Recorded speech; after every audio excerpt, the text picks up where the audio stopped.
making the most out of their hits. The Oakland A's did not. I mean, you really have to try hard to get 11 hits and score only 2 runs.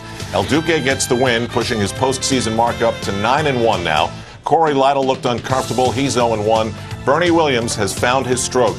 3 for 4, 2 doubles, 5 RBIs. Miguel Tejada takes one off the foot at the end, but has a big day, 4 for 5 in the losing effort. And Jermaine breaks his leg, fouling one off his tibia. More on that as we move along. So here now is the story for the series. The A's win Game 1, 5-3. They win Game 2, 2-0. The Yankees win last night in a thriller with Mariano Rivera joining Mike Messina and Derek Jeter as the heroes, 1-0. 9-2 today, and then tomorrow night at Yankee Stadium. And I would expect the atmosphere in the most historic place in sports to be absolutely over-the-top outrageous tomorrow night in the Bronx. What other things struck you about this game? I mean, the Yankees got 6 walks. They worked the count. I know David Justice finally came through with a big hit late, but his 2 walks earlier in the game, they looked like the Yankees today. They did all the little things, Al, and I think the pitching matchup favored the Yankees today. El Duque, as we all know now, is 9-1 in postseason play. And Corey Lytle just couldn't get it together, although he did have bad luck. That double play ball in the second inning where they wound up scoring 2 runs, and Santangelo made the error on the backhand. That could have got him out of the inning, but he just couldn't get started. All right, mistakes early by the Oakland A's. Here's our video review of some of the key things that happened. We're going to start things off in the bottom of the first inning. Johnny Damon is on first base with all that speed, and Miguel Tejada, beginning his 4 for 5 day, plunks one down the line. Johnny Damon is off and running, and Ron Washington, the third base coach, at the last minute gave him the stop sign. That turns out to be huge because El Duque would find a way to pitch out of things. First, the fly ball to Scott Brocious by Jason Giambi. Then Jermaine Keith, and this had to take the heart out of the A's. Well, he pitched him inside here, and he pitched him inside 2 pitches in a row, got him to pop up, so he's 1 out away. Now, after a walk to Terrence Long, the bases were loaded for Jeremy Giambi. Another fly ball, and the A's leave the bases full in the first. And this is ominous, too, when you do stuff like that early in the game, when you've been leaving men on base and you start out like that, that starts wearing on you, on your mind as a team. Top second, after 2 walks, Paul O'Neill comes through with some help. F.P. Santangelo, I don't know what he was thinking to play the backhand, thinking about the double play before he had the ball in his glove. So the Yankees are on the board as Bernie Williams comes around to score. The E4 ruled on the play. The Yankees make the most of that mistake, and they weren't done. Scott Brocious, as Paul O'Neill tests that stress fracture with the ground ball to the right side, that scores a run, so the Yankees are up 2-0. And that was the story of that inning. It was important for the Yankees to get ahead quick and early on this team. All right, now let's go to the third inning. After a Jeter single and a Justice walk, a great at-bat for David Justice, by the way, Bernie Williams comes through again. What did you see in his swing that was different? Well, Bernie's been pulling the ball a little bit off, hitting ground balls, pulling too much, and this was a curveball, even though it was hanging over the plate, up in the strike zone. It was on the outside corner, and he drove it. He went right into the pitch, and I said, okay, that is a good sign whenever you go the opposite way and drive a ball coming out of a slump. Boy, it was tough to play the outfield today. Johnny Damon took 1 step in, and it killed him. He leaped like he thought he could make a play on that ball, but obviously he couldn't. Now we go to the bottom of the third inning. Terrence Long with an RBI single after a double and a walk off of El Duque. The A's on the board. That makes it 4-1. Jeter tries for something at second base, doesn't get it. Then a ground-out RBI makes it 4-2, and El Duque then settles down to get out of the inning by striking out Eric Chavez. Totally fooled by that inside breaking ball. So that's the story. 4-2 at the end of 3. But boy, was that third inning costly. I don't think I've ever seen a guy break a leg, fouling one off his leg, as Jermaine did. But when he couldn't walk off the field, you had to feel like it was something really serious. Yeah, I was surprised he took himself out of the game. Now, obviously, there's a reason for it, because I've taken many foul balls, foul tips off my shin. But his was up high towards the knee, so I think that's probably why it broke. Watch the leg buckle as we take you back and show you this. I mean, this thing could not have hit more solid on the leg. Watch that. Oh, man. He went down in a heap, and then Ron Gant had to fill in and would eventually make an out there, striking out. He inherited a 1-2 count. Dye got a nice ovation, as you'd expect from the fans, but he left in a lot of pain. Meanwhile, the Yankees weren't done scoring runs, and the fourth inning was a critical one. Now we're going to start things off with Paul O'Neill, and he shows some of that power. Boy, this had to feel so great for him. even though he'll give you that usual slump after making contact like he's disappointed again. Well, they got a fastball here, up and away. Another good sign, going the other way. That's always a good sign of you coming out of a slump. And Paul drove that ball right where it was pitched into the left center field gap off the wall. And Joe Torre bunted. That's right. This just in. Joe Torre bunted him over to third. It was Brocious who did that. Then with the infield in, past the diving Eric Chavez, Alfonso Soriano makes it 5-2. Then the bases were loaded after 2 walks, and Art Howe decided to bring in Mike Magnante to spin Bernie Williams around. Bad idea. First pitch he saw. Well, he didn't wait. I mean, he faced Magnante enough. And anytime a reliever comes in with men on base, you're always first ball, fastball hitting. Don't give him a chance to work the count on you. Oh, that made it 7-2. Big RBI day for Bernie Williams. Let's go now to Art Howe We're live. have to find a way to get it done tomorrow. The other guy's going to have to pick up for him. So, You guys are scuffling at the plate a little bit, scoring runs. Is that just Yankee pitching, or you just? you guys are scuffling a little at the plate, scoring runs. Is that just Yankee pitching? If I knew what the answer was, I'd solve it. But no, we had 11 hits today. We just didn't put them together again. But at least we got the hits, and hopefully tomorrow we'll bunch them. Anybody else? If there's nothing else for Art, I'm going to let him go. So, okay, thank you very much. Good job. Thanks, Art. Well, that was pretty weird. I would have had a few more questions. Like, what was up with those late pinch hits for Jeremy Giambi and then Jason Giambi in the 9th inning? I didn't get that. Not that it's a major story in a 9-2 loss, but I would have had a few more questions for Art. I think everybody wants to get back to New York. They got some borderline graveyard flights home tonight. I mean, this is going to be a long flight, even though the A's, as you heard on the broadcast, did have to bring their bags just in case, and it is the case. Now let's go to the one last look we had. El Duque got in some trouble in the 6th inning, but boy, did the Yankee bullpen pick him up. He gives up a double to F.P. Santangelo here, and that would be it. Joe Torre had seen enough. This set up 2nd and 3rd, as Bernie Williams had a little bit of an adventure out there, but that one takes a bounce off the brick wall above the outfield wall, so that sets up 2nd and 3rd. Mike Stanton comes into the ball game to face Johnny Damon with 2 outs, and this was some battle. It was a 9-pitch at bat, a 9 or 10 pitch at bat. This ball almost blooped in fair, but it was fouled by around 2 feet. But this was the out of the game. It was 7-2 at this point, and Torre brought in the left-hander Stanton to get the lefty out, and he did the job. Glove save and a beauty by Mike Stanton, who would go on and pitch 1 2/3 innings, and then Ramiro Mendoza would be just great. 7-2 at that point. The Yankees win it 9-2. They got 2 extra late runs on a triple by David Justice and a Bernie Williams double. Here's El Duque's numbers: 5 2/3, 8 hits, 2 runs, 2 walks, 5 strikeouts. He's now 9-1 with a sparkling 2.27 ERA in his 11 career postseason games. But he needed to do some wrangling out of some stuff tonight. So now you have Roger Clemens, who I think right about now has landed in New York, knowing he'll pitch tomorrow night. He's a question mark. We'll be getting out to Michael Kay, who'll give us the latest in Oakland and getting some sound from the Yankee clubhouse, I'm sure. But you wonder, and Joe Torre has said 80% of Roger Clemens is better than 100% of some other guys. Well, they haven't got much other choice who to throw out there. You got to have your ace. He's one of their aces. This is a staff, I think, with 3 aces. I mean, the best pitcher down the stretch was obviously Mussina, but you got to have Clemens out there. He's a tough Texan, and they've had 3 days now, 3-4 days to give him a lot of treatment, so he will go. Oh, Game 5s are all hands-on-deck affairs. We know that after last year's Game 5. Here's Joe Torre. Well, you joked about wearing that hat when you came on out here. Would you talk about whether you thought it would be true? Well, you wanted it to be true. I mean, you know, the one thing you have to keep reminding yourself, and I know because I've been on the other side of this thing where we were ahead, and you're never comfortable until you get that last win.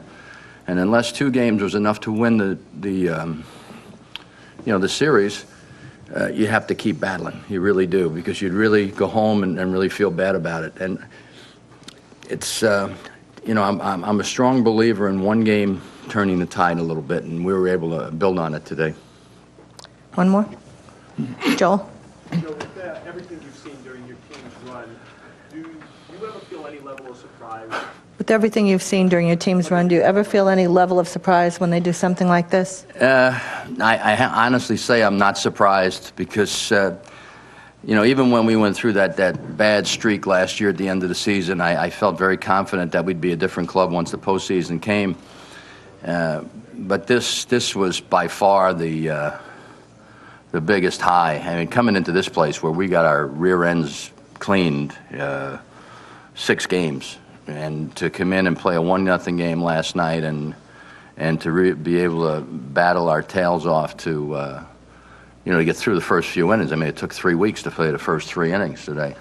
And it was, I credit Duque. I mean, Duque battled. He was trying to be very careful.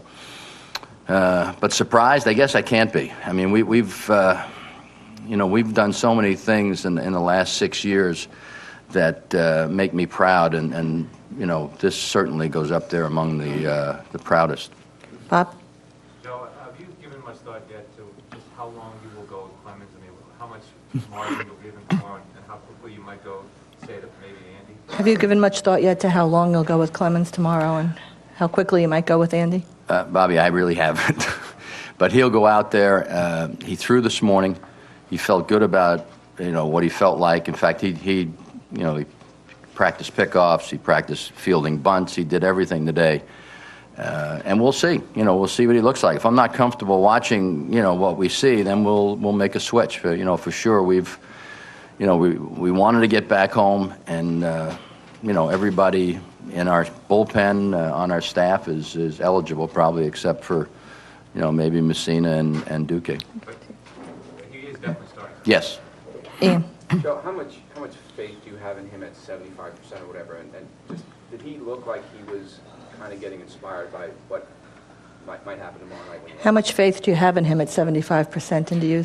Well, I'll be honest with you, and I don't know what percentage we see. I say somebody asked me 70 earlier. I said, fine. I mean, that's as good a number as any, but I don't know. I don't think we'll know until he comes out of that bullpen and pitches that first inning. He is self-motivated. There's no question. I mean, he's higher than a kite every time he goes out there because he's done this his whole career, so he sort of has practice doing it. But I think the only danger with him, the physical part aside, is not to get too high and too pumped up, because he has a tendency to get a little wild. Here. Yeah, how much effect do you think that Del Duque had 73 innings of postseason experience in light of that? How much of a factor do you think that El Duque's having 73 innings of postseason experience was? Lytle didn't. Well, I put a lot of stock in that. I mean, I learned the hard way. Not having any postseason experience myself, I always put it way up there until I got here, and I still never came as a player. But I really, truly believe experience is an advantage. And Duque, I mean, he had every chance to roll over and go away, but he kept battling it. He pitched to who he wanted to pitch to. He pitched around who he wanted to pitch around. And he was able to fight his way through. He had a couple of short innings because early on, I wasn't sure how long he was going to go. One last question here. Clemens Mulder was a tight match in the first game. Do you expect more of the same tomorrow? Do you expect a similar game tomorrow? Clemens Mulder was a tight matchup in the first game. Well, Mulder has pitched, not only the game one has pitched well against, he's pitched well against us, earlier this year. So we know that, it's nice to be on a high going home, winning 2 in a row, but we certainly know that this thing isn't over, and we just need for Roger to go out there and go to toe-to-toe with him. Okay. Thank you, Joe. I don't know if you could read Joe's hat, but it's got a Yogiism on it. It ain't over till it's over, and one of the Yankee equipment guys put a New York City Police Department patch on the side. So there's a lot going on with that cap. Yankee pride, Yankee tradition, and thoughts of the city that the Yankees are about to return to. Before we talk about the matchup for Game 5, we have plenty of time on the backside of this break to do that. Thoughts about Joe? I thought he seemed very emotional and relieved in that press conference. Very, very perceptive of you, Al. I noticed that most of the time Joe's very stoic and calm in his interviews. He looked exhausted, and I think prideful of his team. That's the impression I got. I mean, and he should be. Yeah, I mean, exhausted to just go through all the tension of last night and then to feel the survivability of this team, which has really been amazing. We'll continue now with this special live edition of the Jeep Postgame Report. The Yankees have created a Game 5 tomorrow night in the Bronx. We'll be back in a moment. This is MSG. A 1-0 lead. You weren't here with me last night, Keith. When you saw this, what did you think? It was just a great play, and the great part of the play is the backhand toss, which is purely reactionary. We all know that Giambi, the play's in front of him. Why is he not sliding? Number one. But Jeter just makes the heads-up play, and he's just a great player. And on the play, Mike Messina, who you've never seen the likes of that. I mean, he was really juiced. So today, Derek Jeter goes 1 for 4. On the series, he's 6 for 15, hitting .400. In his postseason career, he's .328 money, 8 home runs, 21 RBIs. He is the guy, and for the first few games, he was the only part of the Yankee offense that was good, in addition to Jorge Posada's home run in last night's game. But today, every Yankee that played, except for Tino Martinez, who was 0 for 5, got a hit. They got involved, and it had to feel great for Paul O'Neill and David Justice to feel the loyalty of Joe Torre to get this start again today after not playing yesterday, and to get hits and contribute. Well, I think Joe said it. Joe knows the importance of having veterans in the playoffs, and he's not going to quit on Justice or O'Neill because they're struggling at the plate. Bernie Williams also got off to a terrible start, and today came through big. And that, to me, is the big key of this game as far as looking toward Game 5. It's Bernie Williams' big day at the plate. Mike Messina, who often doesn't get run support, and as we saw last night, that was the case again yesterday, 1-0. Today, it was amazing because Messina always said, when you get runs, you can pitch differently. This game was so much to evidence that. I mean, El Duque, everythth was a marathon for the first 3 innings. Then suddenly the Yankees gave him a 5-2 lead. Bang, he's striking out guys. Right. He was free and easy. Well, it's a little easier to pitch with a five-run lead than it is a 1-0 game. And I think both pitchers were a little bit tight going in here, being a little extra careful. And then once the Yankees blew the game out of proportion, got the 5-run lead, and El Duque just went right for the juggler. All right, let's get some comparisons now numerically. We've got something built about what the A's starters have done in comparison to Corey Lytle. He wasn't good. Walked too many, 3 1/3, 5 hits, 6 runs, 4 earned runs in his first postseason performance. It looked a little like his first postseason performance. Meanwhile, Mulder, Hudson, and Zito lights out. The average for them, 7 2/3, 5 hits, less than a run a game, less than a walk a game, and 5 strikeouts per. That's going to be the scenario again tomorrow. Mark Mulder against Roger Clemens. How much will the Yankees get? As Joe Torre said a few moments ago, after Roger Clemens, it could be Pettit, it could be anybody. Last year in a Game 5, El Duque came in to face a batter. So Game 5's final games are wild because anything is possible. Anything's possible, too. And like Joe said, he may have to go to Pettit. And I know that, and Hudson may come in if Mulder falters. So both guys, there's a series after this for one of these teams. But you can't worry about that. You got to get there, but you certainly don't want to go into your second starter because that's going to screw up your rotation into the next series. But this is do or die. It's all or nothing. If you lose, you go home. All right, moments ago, El Duque was in the press room at the Network Associates Coliseum. He said this. How much do you think your postseason experience affected the way you pitched today and managed to get through the first innings? Bueno, es un poco difícil, ¿no? Porque no creo, es un poco difícil pensar que la experiencia te va a ayudar, porque es en el momento, es lo que yo me concentro mucho en el momento para poder hacer mi trabajo y sabía que había que concentrarse en el día de hoy porque el equipo de Oakland estaba fuerte y estábamos perdiendo la serie 2-1. It's difficult to say how much my experience would help me because you have to concentrate on the moment. And today I was trying to concentrate on every moment because Oakland is a very good team and they were leading us in the series 2-1. Okay, over here. What was your approach to Jason Giambi today? ¿Cuál fue tu manera de atacar a What Jason Giambi hoy? What did you pitch to Jason Giambi today? Yeah, how did you approach? How did you approach him? Bueno, es buena pregunta. Pues. Es difícil, ¿no? Picharle y tener mucha suerte. It's a good question. It's difficult to pitch to him, but I pitched to him and just had a lot of luck. No tiene mucha debilidad a la hora de batear, pero creo que más importante es concentrarse también en los 9 bateadores. He doesn't have a lot of weaknesses at the plate, but I think what's also important is to concentrate on all 9 hitters. Tom. Once you got the lead, how did you pitch differently? Once you got the lead, how did you pitch differently?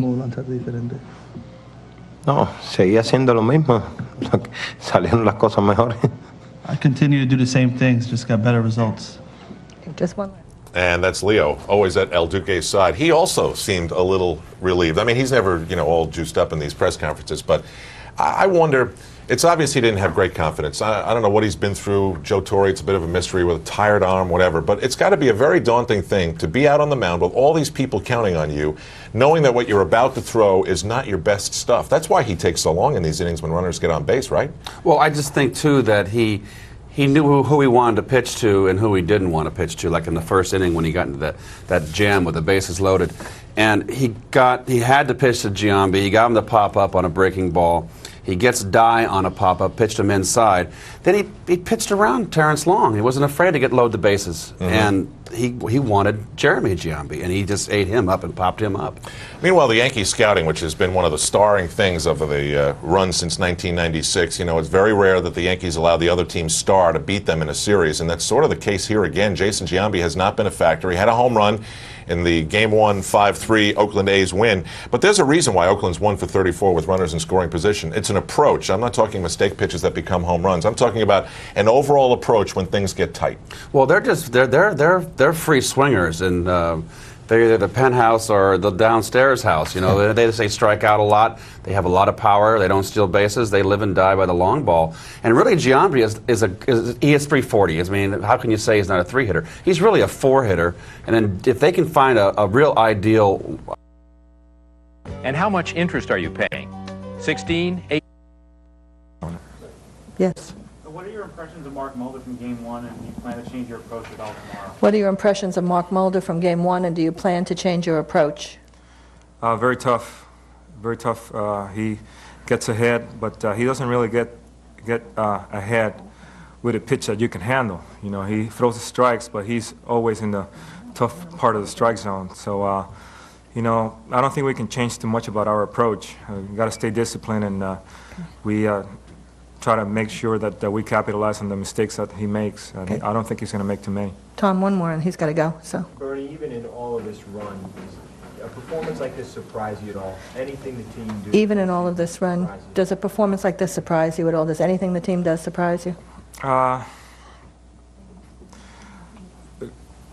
mean, I don't want to downplay this, but I would say no, because we have been in the situation before, and we know what we need to do to win ball games. And I think for the most part we're playing with just a fearless mentality. I think we were pretty tied up the first couple of games, and we were out there thinking we're just going to go all out, and whatever happens, happens, and not worry too much about the results, but worrying about the approach, and it seemed to work. Okay, I got to let him go. Thank you, Bernie. Thank you. That concludes the interview room. All right, well, the St. Louis Rams is certainly no circus act. The greatest show on ... the planet was grounded. Split finger or just change up that sinks. Yeah. And if a pitcher like that, you've got to make him get the ball up as a hitter, as an approach. But when it's really got a lot of good late bite to it, it's a tough pitch to lay off. We talk about momentum in sports all the time, and the old line in baseball, and we've said it this week, it's what your starting pitcher is going to be in the next game. But I don't know, it really felt like what Derek Jeter did last night did bring a little bit more hope and belief to this team today. Well, I mean, I know Corey Lytle is not Barry Zito. That was one of the real deciding factors of the game. But they just seem to have a little bit of a different feel about them today. Well, it's just funny. I mean, it's always the other side of a coin. For each team can have taken an approach. You can look at it, okay, from a Yankee point of view, we won Game 3, now we got a Game 4. But from a A's point of view, you got to say, okay, we're still up 2-1, and we're in our backyard. Right. But it seems like the A's kind of fell back on their heels, and the Yankees got up on their toes. And the A's made those early mistakes in the field. We'll step aside on this playoff edition of the G Postgame Report. The Yankees win at 9-2. There's a Game 5 in the Bronx tomorrow night. We'll have more postgame coverage right here on MSG after that's over. Right after every Yankees playoff game, turn to MSG Network for all the in-depth news, reactions, and analysis. The Jeep Yankees postgame report, right after the game, only on MSG Network. One of the NHL's original franchises, a tradition as old as New York sports itself. There are no more devoted fans anywhere. Torre in a moment, then Michael will join us live for the latest on what's up with everything else. Roger Clemens flew before this game back to New York to be ready just in case. He will be needed tomorrow, and as Joe Torre said a few moments ago in his press conference, Roger Clemens will start. He just has no idea what percentage he'll be functioning at. So we head to this Game 5, and the Yankees did this pretty decisively. Did you gain anything out of I don't know, out of the first 2 games of the series at the stadium that could play into Game 5. I mean, Mark Mulder's certainly not going to be intimidated. He knows he can go into that place feeling and sounding like the postseason and pull it off. But he's never pitched in a deciding game. You No. know, this is a deciding game in a series. Clemens has. So, and it's on the road. So we'll see how he reacts. And another advantage for the Yankees, the A's couldn't fly Mulder home because they may have come back. If they'd have won that game today, they have to go to Seattle. They couldn't fly Mulder to New York early, then fly him back. He'll be on a plane in a little while with the rest of his team. Meanwhile, just a few minutes ago, Michael Kay spoke to Joe Torre, who was pretty emotional when he met the media live earlier. Let's check in now. Joe, after you lose Game 2, somebody injects you with truth serum. Did you think you'd be going back to Yankee Stadium for a Game 5? Well, Michael, we wanted to. I mean, there's no question. We were hurting after Game 2. I mean, we felt like we played our game in Game 2. We played a tight game. We just lost with the home run. And Mike Mussina just gave us the biggest lift in the world, being able to just shut everything down for them and having Georgie's home run hold up. But, you know, the one thing, and I've talked about this before, one game is so important to just change the mood. And that game yesterday was about as an emotional game as we have played. I mean, and we've played some tough games. We've been in postseason quite often.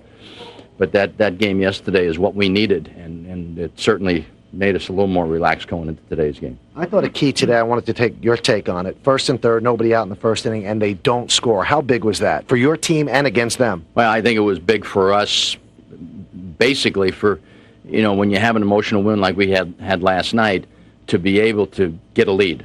And for Duque to shut them down first and third, it really, I think, took some wind out of their sails. Now, Duque looked like he struggled for 3 innings and then kind of found his groove. What happened with him? Well, I think he was just trying to be careful. We hadn't scored a lot of runs, and I think he was just trying to make perfect pitches because I was very comfortable with his stuff. I mean, I didn't think he was avoiding pitching to people. I think he was just trying to be careful, but I didn't like the pitch count. I mean, we were going up there, and it was very difficult to try to figure out where we're going from him. And then once he got us to the 6th inning, it made things a little easier. Now, you always tell me you have to manage to get this win, especially when you're in an elimination situation.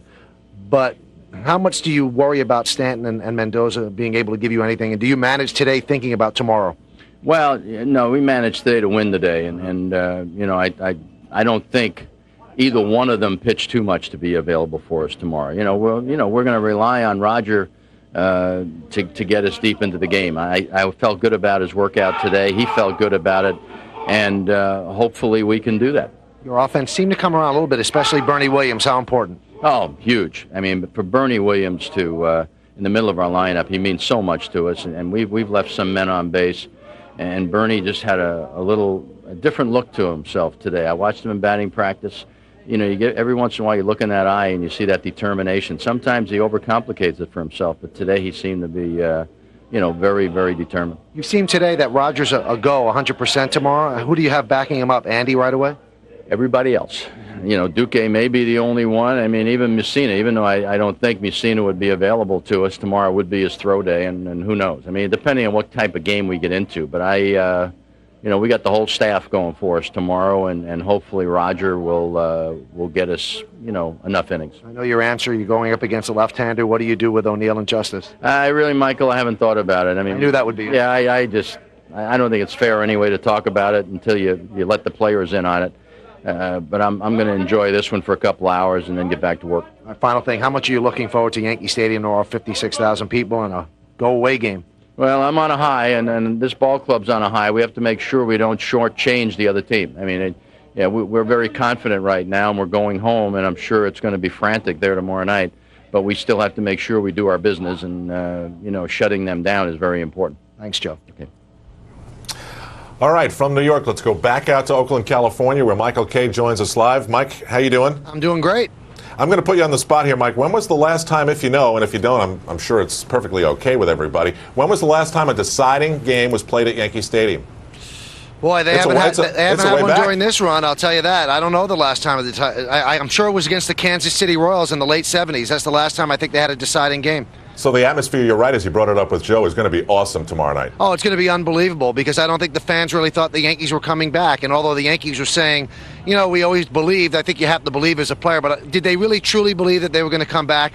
I think to a man they'd say it was highly unlikely, but they did it. And I think that everybody said that the reason they're coming back is because of Mike Messina. Messina pitched such a great game in Game 3, and that kind of turned the momentum, started the A's to think about things a little bit, and then El Duque kind of gutted it out and got them a victory today, and here they are going back to Yankee Stadium for tomorrow night, and baseball's got to be pretty happy. 3 of the division series went to the deciding game.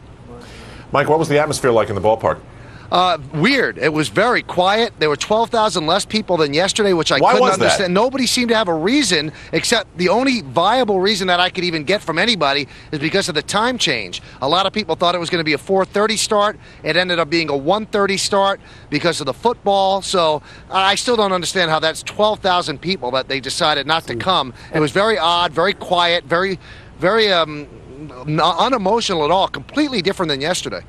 That can, you know, those San Francisco fans out there, the Bay Area, they can kind of be a little bit laid back, but it was a beautiful day there too. Well, that's how people in short sleeve shirts. It was gorgeous, Keith. It really was. If anything, it was hot. It was like a summer day. Maybe it was because the 49ers were playing. You know, right now the Raiders are playing. People didn't want to miss that on TV. But this could have been a clinching game for the A's to go to the World Series. It makes no sense whatsoever for 12,000 less fans to show up on a beautiful day.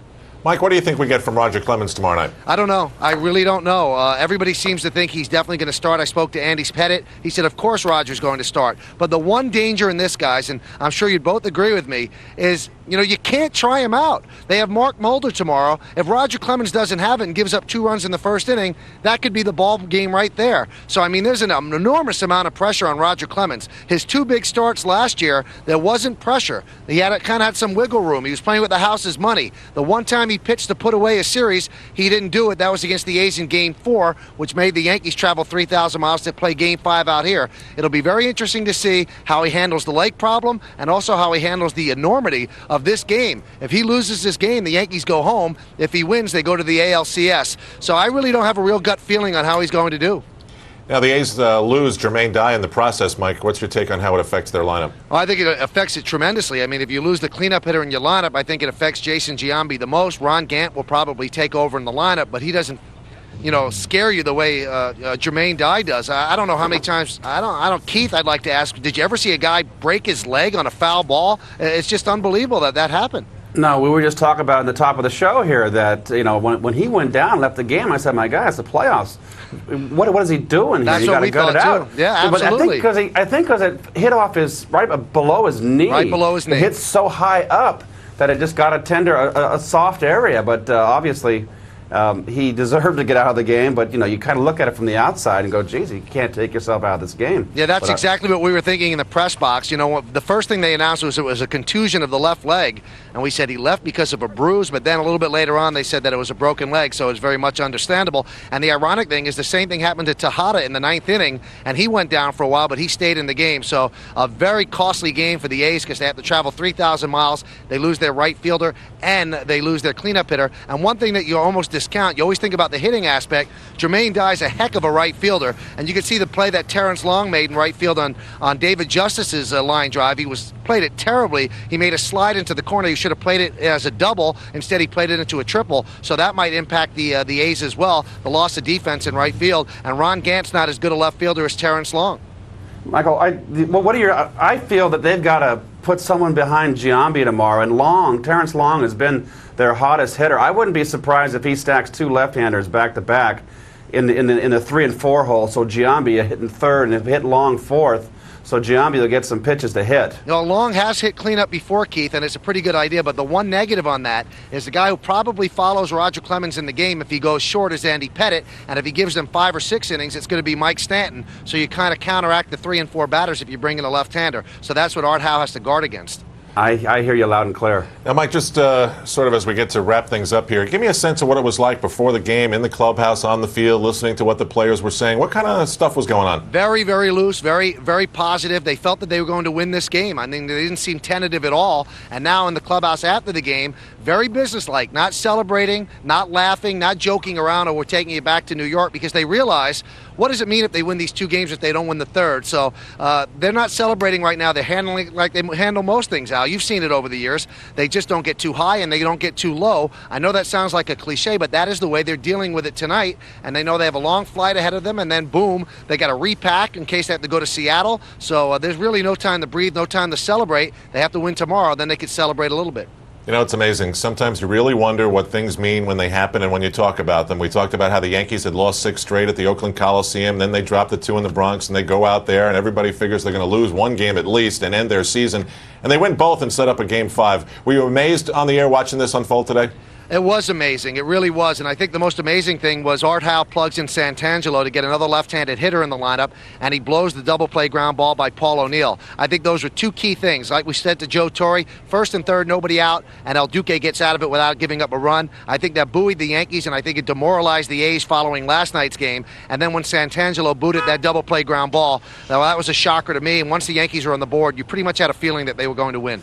All right, Mike, you tend to be a little annoying on these coast-to-coast flights. I don't want you bothering any Yankees, you know, while you're over Iowa or anything, okay? I promise I won't. I'll probably fall asleep.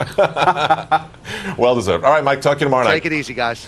That's Michael Kay reporting live from the Network Associates Coliseum in Oakland, California. 9-2 the final score. He said the mood was pretty quiet, and I guess if you get into the heads of fans, which is always dangerous business, you have to figure that when you don't have a Mark Mulder or a Barry Zito or a Tim Hudson, you've got Corey Lytle, who's been pitching great the second half of the season.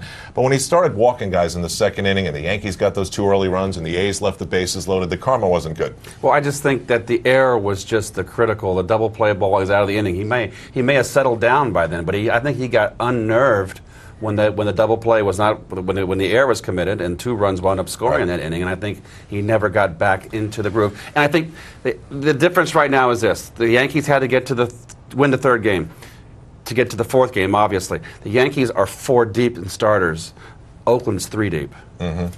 Well, Joe Torre said after the first few games, I've got to still believe that there are hits left in the Yankees' bats. He got paid off on that thought today.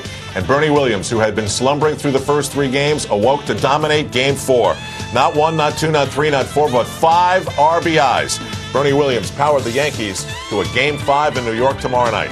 This is the Jeep Post-Game Report. We'll be back and hear from more Yankees from Oakland, California in a moment.